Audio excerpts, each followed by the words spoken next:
Hey guys, and welcome back to another episode of the Reborn Football Podcast. I think this is episode 14. 14, yeah. And if we're wrong, we'll figure it out anyway. But yeah, I think this is episode 14. And as you know, I'm Tans and I'm here with. Fuego. And we're going to do things slightly different today. We're not going to have a specific verse that we're going to focus on from the Bible, but rather we're going to focus on a story from the Bible. And then we're going to, our talk about our different interpretations, things that we can learn, as usual. So not too different, just not a specific verse. So I'll let Fuego take it away with telling the story. Yeah, so the story that we're going to look at today is of Jesus and the Samaritan woman. And this story can be found in John chapter 4 from verse 1 to 29. So just to kind of paraphrase the story before diving into it, basically, Jesus was obviously, teaching, going about different places, letting people know that he was the Messiah. This is obviously before he died on the cross. And he went through Samaria at the time. And there was a lot of controversy over this, even just within his circle with his disciples, because Jews and Samaritans did not mix. They were not friends. They were not friendly with each other at all. And the reason for this was because the Samaritans were Jews who had cross-married into kind of like societies where people who did not follow the law of Moses and all of that stuff, who didn't believe in God. And basically the Jews saw them as unclean. So Jesus was going through there, and no Jew generally would go through Samaria. Then he met a woman at a well, so a Samaritan woman at a well, and he asked her for water to drink, and they had a conversation. She asked him, "Why would you ask me? Because I'm a Samaritan woman." Jews saw Samaritan women as ceremonially unclean, so why would Jesus be asking a Samaritan woman for a drink of water? They had a conversation. Jesus basically told her that, look, if you knew he was asking, you would be asking me for a drink and I would give you living water. She misunderstood this. He went slightly deeper, had a conversation with her about her many husbands and the fact that the man she was living with wasn't her husband. And she kind of, got the gist that this man could possibly be the Messiah, because obviously Samaritans were originally Jews, so they understood the idea of the Messiah coming to save God's people. And that conversation now led to her kind of forgetting what she was doing, because she had come to get water, and going into the town and telling the people that I've heard this guy, he's told me things that I've done. Could he possibly be the Messiah? So kind of the main thing that I kind of saw from this story would have been particularly from basically verse 4 saying that he had to go through Samaria on the way.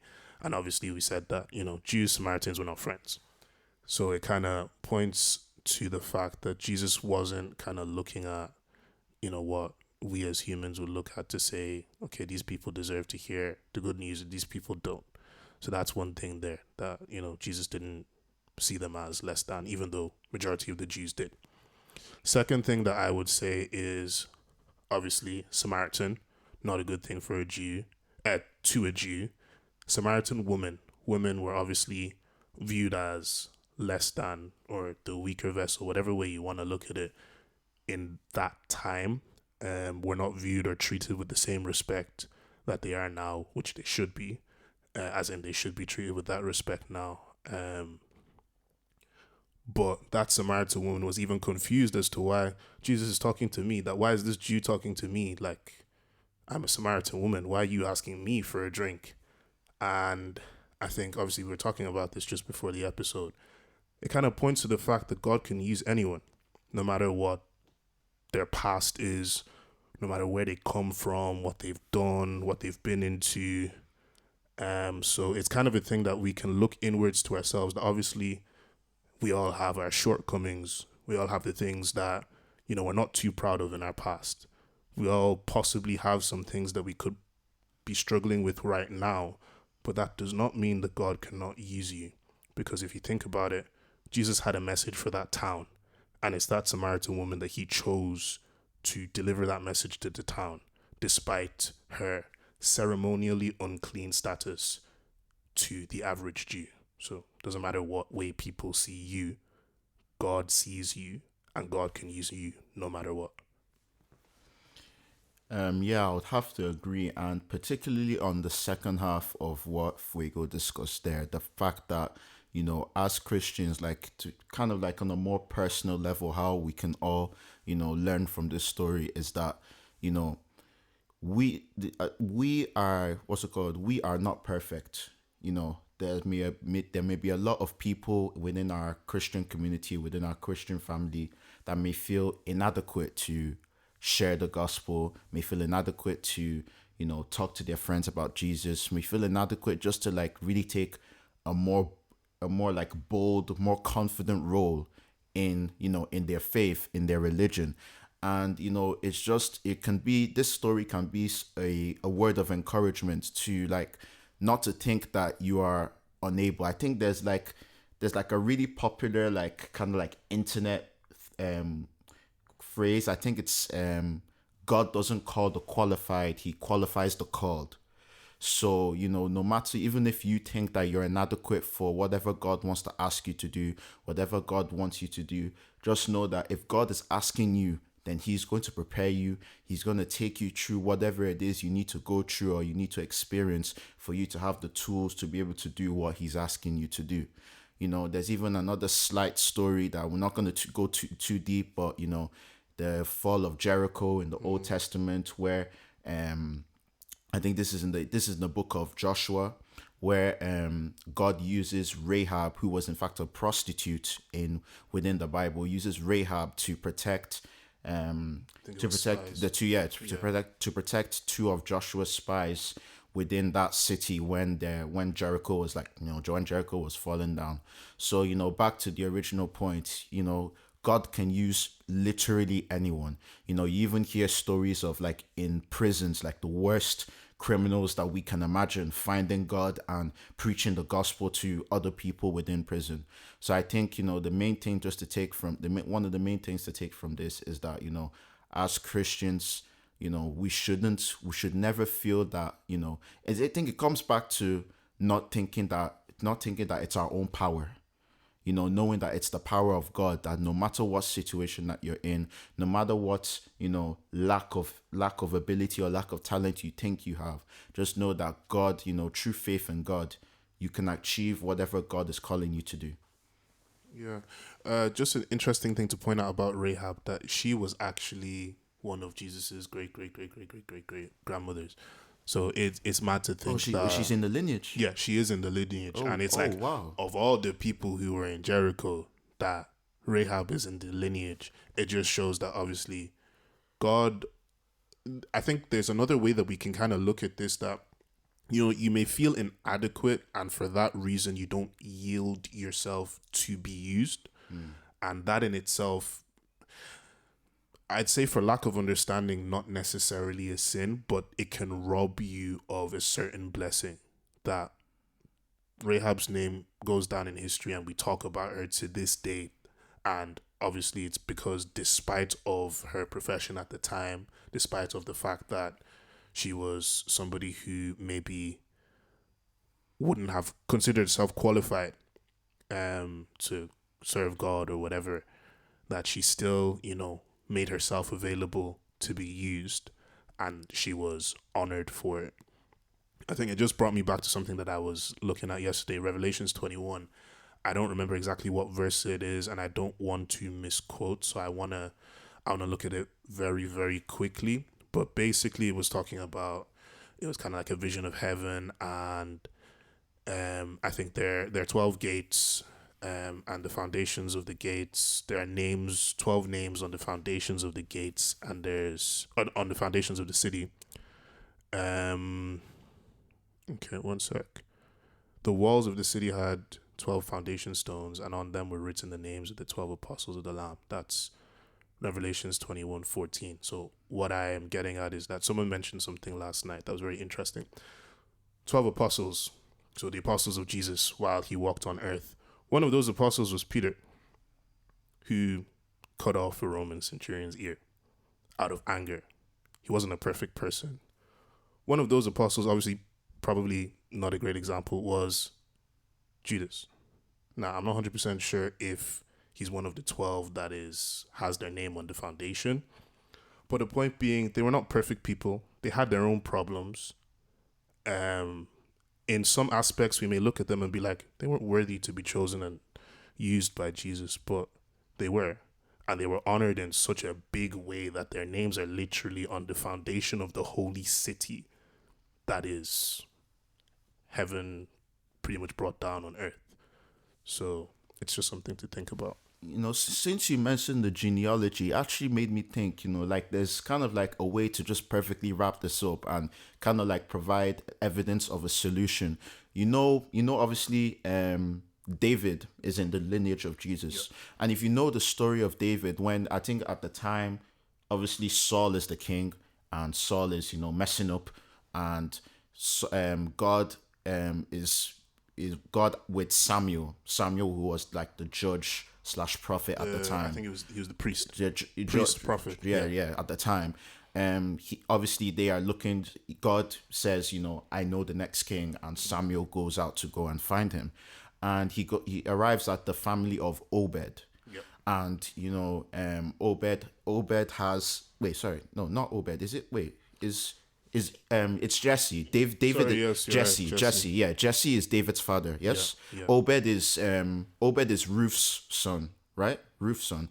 I think so. Yeah, Ruth's son. Yeah, Jesse is David's father. Yeah, Jesse is David's father. So he rises out the family of Jesse, and obviously Jesse has a few sons, like a number of sons. So Jesse and even the sons think like maybe it will be the older son, the tall kind of like older son, how they describe it, or one of the older sons ends up being Jesse's youngest son.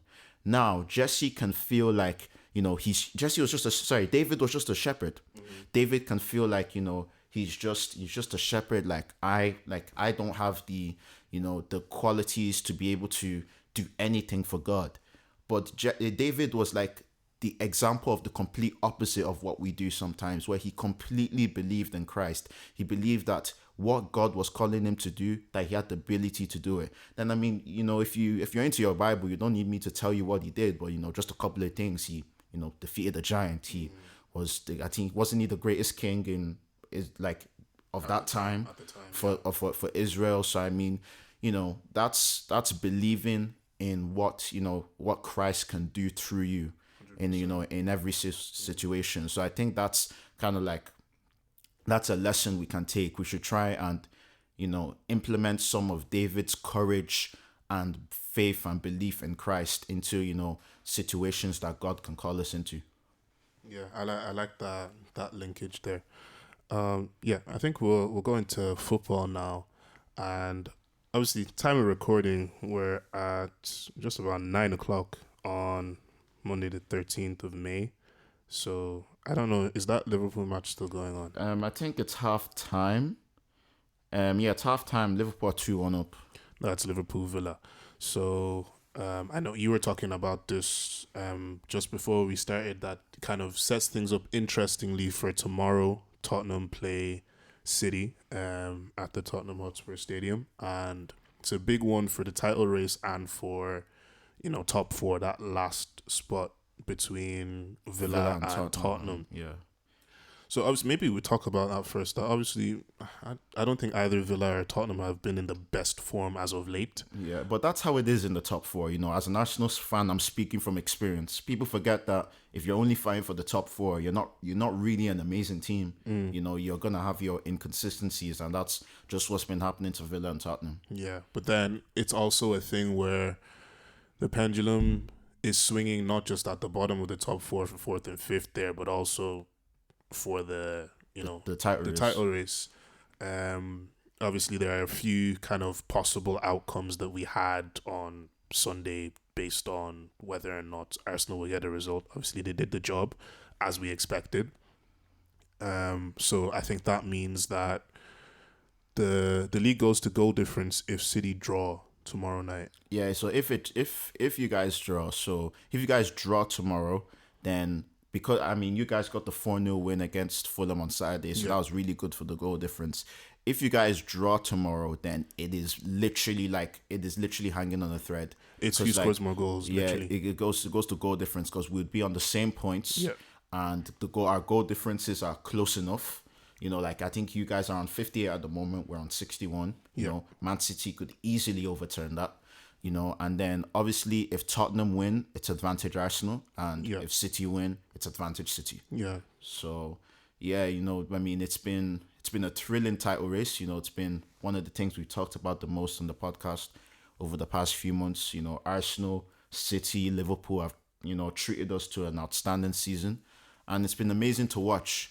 But I don't want to toot my own horn a bit too early, but I was looking at I was always kind of looking at the stats and even watching how Liverpool play, and it just didn't seem so sustainable. Like it would have been a lovely story for Klopp to go out with one last league title, but with all the injuries that they had and their general unsustainable, type of play, especially towards the last couple of months. And unfortunately for them in April, it really did, all come crashing down. I think that could also be to do with the fact that they weren't 100% kind of like that. Was it the Atalanta first leg that they did quite poorly in? That they weren't 100% kind of like switched off the Europa League at that point. So they were still trying to save that. Like it comes to a point where you think that mental fatigue. Obviously, everybody experiences the mental fatigue in April in particular.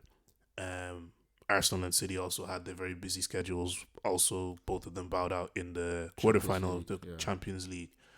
But obviously, as you mentioned, all the injuries and the fact that the way that they were playing was not sustainable, was not consistent. Like they were nicking goals here at the end of the match, or not playing decent, and then maybe one or two moments of brilliance is what wins them the game.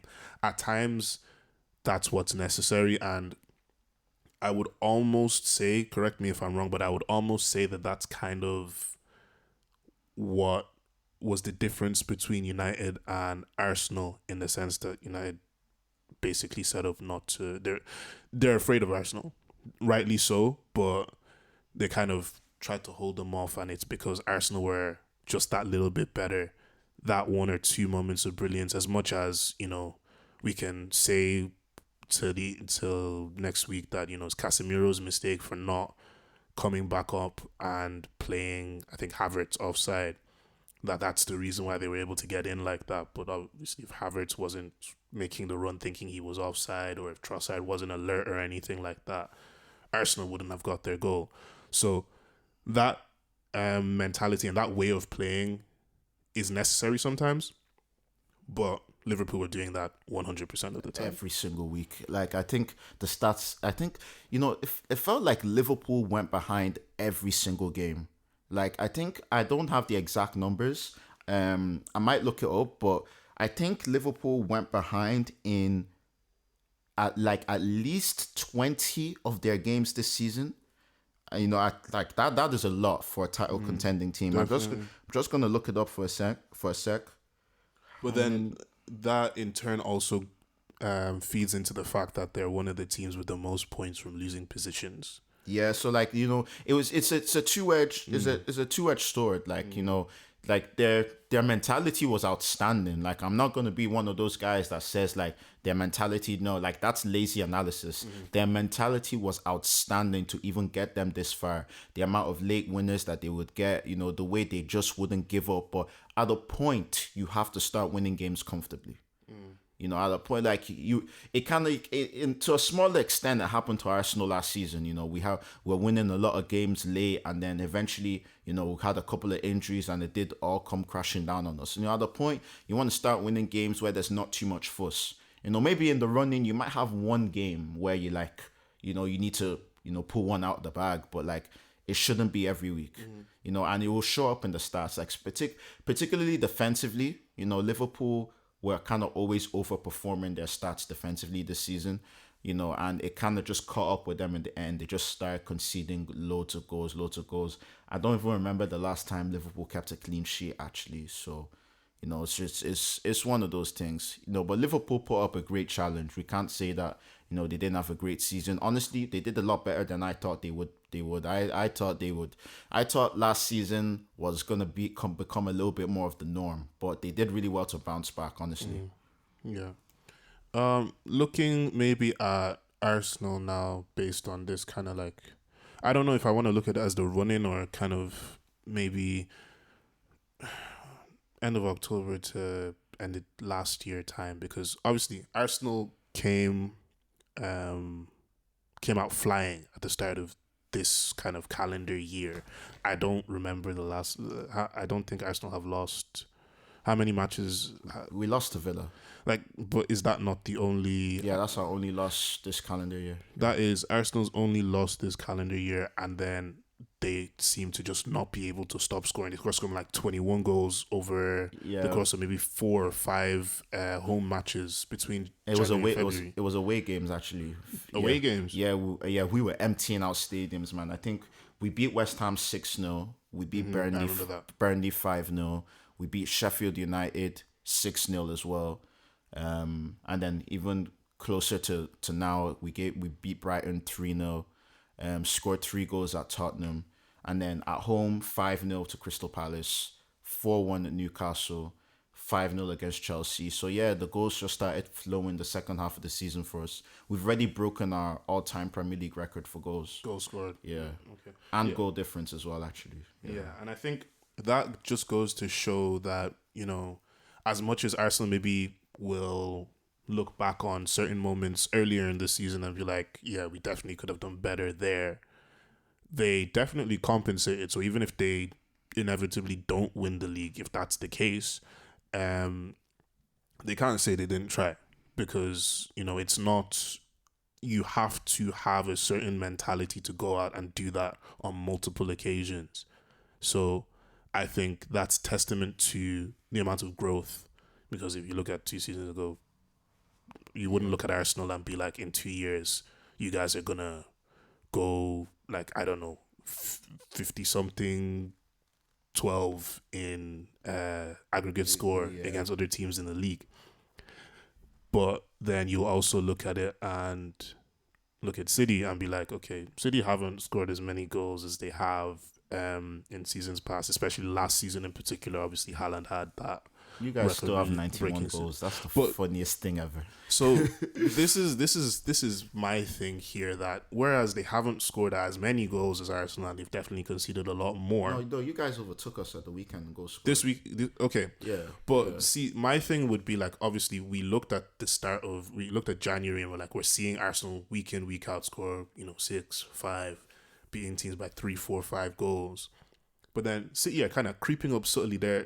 They're closer than they think? seem in the rearview mirror, in the sense that, we saw that, we remember it very well, but then, subtly, obviously City beat Brighton 4-0 there a few weeks ago. They beat Fulham 4-0 on the weekend there. 5-1 against Wolves as well. It's a thing where, it's City in April, City in May. You guys are just inevitable, you know. And I don't know if it's kind of, do the players kind of, they have the mentality of, okay, yeah, we're good, we're the best team in the league, we're gonna take it to teams all season, but then in April and May they're like, yeah, let's go. Like, they just flip a switch. I know somebody, I don't know if it was you that said it, but someone said it, that it's like City just have the ability to, there's this switch that they can just flip, and then that's it. You know, the thing is, yeah, this season, I wouldn't, with City, right? Every season that City win the league, right? There's a moment, like usually around like February or March, where they just start playing like champions. Like they not just in the results, but the way they play, you can see that they're not dropping points for the rest of the season, or maybe they're not losing another game for the rest of the season. Literally, like, it's literally only the past few weeks that Man City have started like scoring goals. Even mid-April, I was still saying that I haven't seen the great like Man City, like, all encompassing, like just destroying teams that they usually do at the at the end of the season. But then that also speaks to Man City standards, because while talking about how well Arsenal have done in 2024, Man City are unbeaten in all competitions since December. Well, obviously they lost in the Champions League, but in the official like standings, it counts as a draw because it went to penalties. Yeah. So Man City are like what 30 something games unbeaten in all competitions. I think probably like what almost 20 games unbeaten in the Premier League. So, you say all this like City haven't reached this standard, they haven't reached that standard, but their standards are so ridiculously high that it's still most likely not going to be enough for Arsenal, having won 15 out of their 17 games in the calendar year. Yeah. I think it kind of just, when you talk about, high standards and all of that stuff, it casts my mind back to the whole, the whole debate that a lot of pundits and a lot of other people like to say that, Haaland is not this, great striker that we all think he is. 25 goals. When you think about the fact that he's on 25 goals, despite, obviously, I think he got his 36 in 32 games last season. Something like that, yeah. Haaland's played a significant number less games this season. Like I'm pretty sure he was out for 10 games with that foot injury from like the end of November to maybe I think the like end of start December, of January or start something of like January. So, and coupled with that is the fact that he was slow to getting back to scoring goals when he was actually fit and he was coming back into the squad and all of that stuff. And he was missing a lot of chances as well. Like, it's not like he was playing his best football. True. But again, the standards. 25 goals. He's still, he's comfortably gonna win the Golden Boot again. Like, it just speaks to the standards of Man City. But even on a less analytical perspective, just want to mention that I'm actually quite proud of Arsenal, because the main thing I was saying, kind of like coming into the running, is that I just didn't want us to crumble, because even, past 2 seasons, going for 2 different objectives, top 4 in 2022 and the title last year, we crumbled in both situations where it got to the point. Last season, you guys already had the title wrapped up by like the second last week. And then the season before, we could have theoretically got top 4 on the last mathematically got top 4 on the last day, but we were expecting, that would have been with already relegated Norwich beating Tottenham. So like, basically we're already out. But this season, I mean, we have taken it to the final day. It's a bit of a what's the word? It's a bit of a tease, because like, you get to the final day, like, there's 2 trophies. There's going to be a trophy at the Emirates. There's going to be a trophy at the Etihad. There's going to be medals. There's going to be printed shirts. Like, this is just a tease, man. Like, this could be so close yet so far. Like, it casts my mind back to 11-12. Obviously, the same situation, but I think United had like Sunderland or something in the final. Away, yeah, Sunderland away. So the trophy was over at the Stadium of Light and was at the Etihad as well. Yeah, and obviously, they make a replica, obviously, just for anyone that doesn't know. Like, if City are first on the final day, then the real Premier League trophy will be at the Etihad, and the replica will be at the Emirates. Yeah. So it's okay, yeah, so it's not necessarily vice versa this year, because if City draw tomorrow, then Arsenal go into final day on top. Yeah. But obviously if City win, then it's the other way around. But it's kind of like, it's the roles reversed now, where City were the underdogs. City were the ones who, obviously it was in their hands because of goal difference. Yeah, but they were the team looking for the first title in a long time. And obviously it's roles reversed now, where City are looking at a 4-peat and Arsenal are looking at their first title in what? 20 years. But this is probably the best Arsenal team that we've had since then. Well, actually, not necessarily. I wouldn't. That one is another. I feel like people like people love the tiki taka Arsenal, but I think it is easily the most complete team we've had since the Emirates, because like, we can win playing the nice football. We can also win ugly, kind of like a little bit yesterday. I think definitely the most complete team. I think we've had better, like, more fluid teams, more tiki-taka teams, but yeah, I think this is our most complete team. No, as you said, it's been a very, very interesting kind of season as a whole, and then obviously title race. We're even looking at Chelsea finishing above United, which, if you said that, okay, maybe not 2 months ago, if you said that 3 months ago, honestly, somebody would tell you that you're crazy. I want to give Chelsea a bit of credit because, their whole season, their underlying numbers said that they should be doing better than what they were doing. Like, they were missing a lot of chances. And I think, Chelsea's defense is, I'm pretty sure they're like underperforming their like defensive stats as well. Like, they should be conceding less goals. I'm pretty sure. So like it could be just the end of the season thing. Few teams are kind of like already on the beach. If you don't have anything to play for at this stage of the season, like it's a bit weird. But I think there's space for Chelsea to improve. Their recruitment has been a shambles. Let's not make any mistake about that. But at the same time, it could end up being kind of like failing upwards, or how do they say it, task failed successfully or something like that, because they have brought a lot of talented players. And Pochettino is a good coach. Now, I don't know if he's a coach that can get them to win the Champions League or the Premier League, but I think he's a coach that can bring them back competing. Obviously, he's not, Chelsea fans will tell you that he's not had the best season, coaching-wise this year. But I feel like, obviously, Chelsea have had a lot of injuries as well. And I feel like, if they can get their players fit, and if they can, actually recruit with a plan now. Like, you've spent like 3 years buying every player in existence. Actually recruit with a plan, a tactical plan, players that actually add to the team, benefit the team in different tactical varieties. Then it could really seriously improve the Chelsea team next season.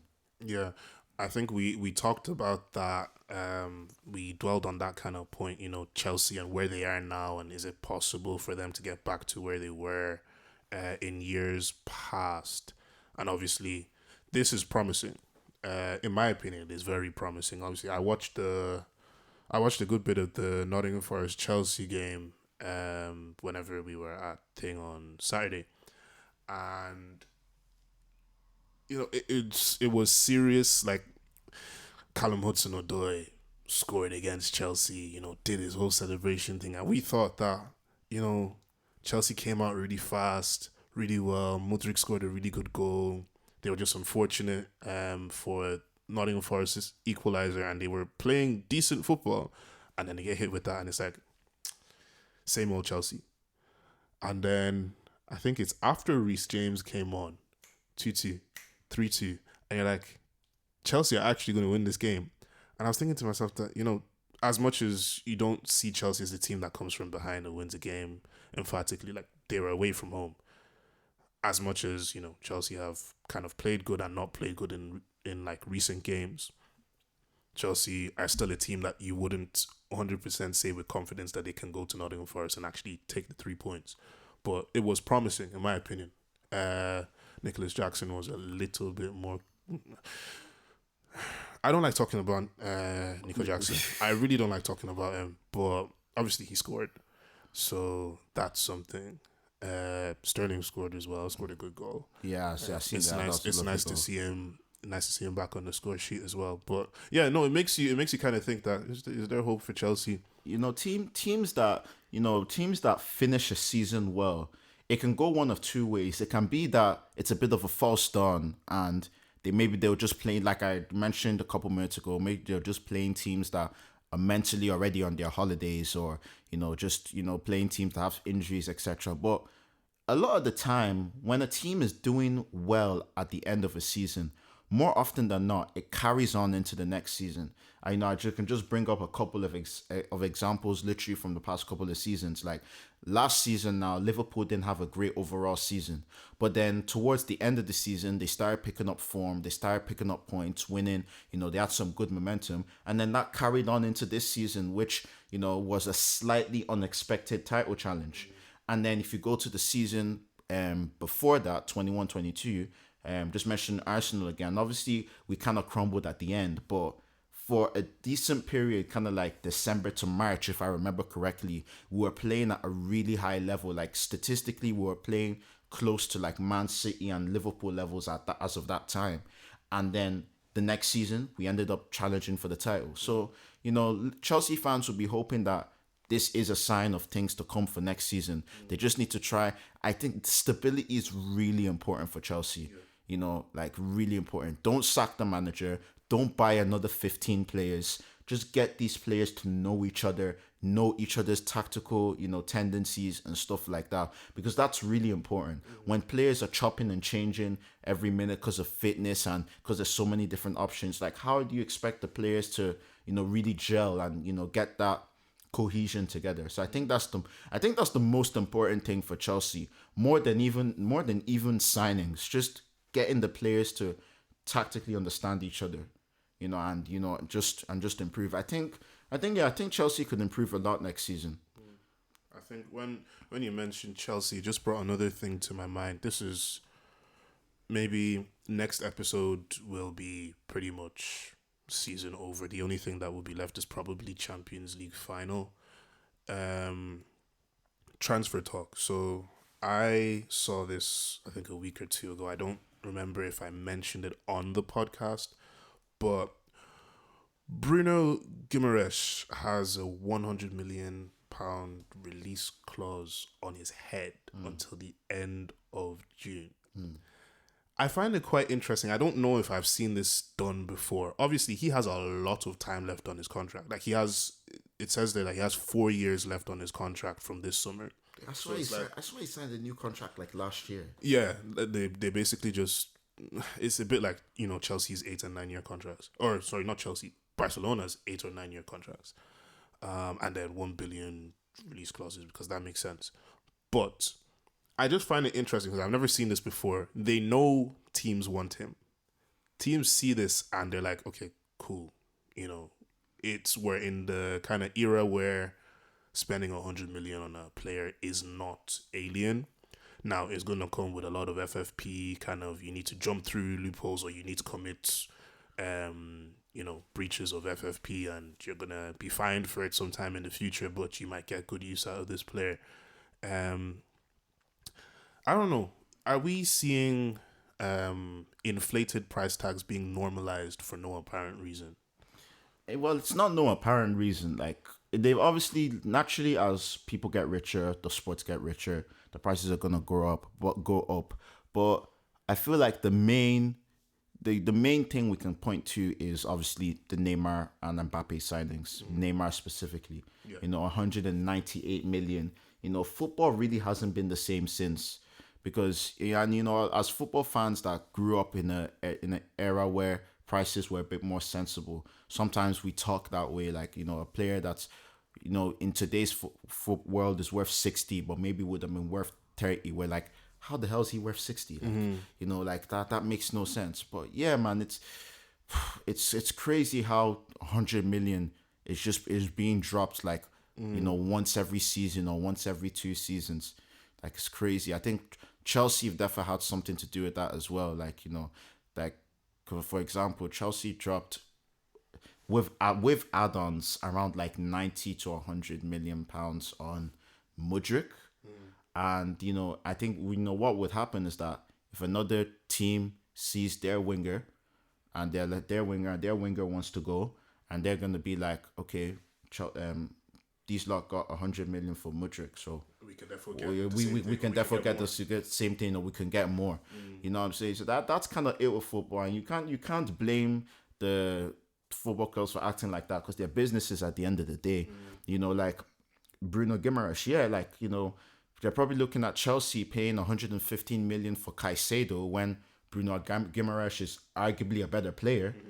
And I think age kind of comes into that. Bruno Guimaraes is a bit older, but they would probably be saying, yeah, we should be well within our rights to ask for at least 100 million pounds. And I mean, who can tell them that they're wrong? Well, how old was Jack Grealish when he moved to City? I feel like he was either 25, was he 24 or 26, something like that. To be fair, that was specifically different though, because that time, like Aston Villa were highly reliant on Jack Grealish. That price was less about the market and more about how much Jack Grealish was actually worth to Aston Villa. But then obviously the English media had a run at the whole thing. Like, there's also the aspect of we're putting undue pressure on good footballers who will now possibly have a bad run of form or a really bad run of form, or even just lose all confidence because you put this 100 million price tag on my head. I need to show you, show the fans, show the world basically that I am worth what my team paid to get me. Even though realistically, when we look at it, Jack Grealish is a very good footballer. But in maybe 2016, if it was the same scenario, Jack would have probably come to City for what, 50 million. De Bruyne came to City for slightly less than 50. Sterling less than 50. It's all about you know what I mean? It's all about perspectives, because back in those times when players went for 50 million, we were like crazy, like insane. Like I'll never forget when we bought Ozil for 42.5 million pounds. A lot of money it was a lot of money back then. But it's all about perspective. It's getting crazy. Like I think they voted for a salary cap, didn't they? Like 2 weeks ago. Yeah. You guess the teams that voted against it. Who voted? It was I City. think it was City. Didn't United vote against this? I think. And then one random team in the bottom half. I'm like, what did they? I think Chelsea abstained. Should they not want a salary cap? Let me see. Voted against the salary cap.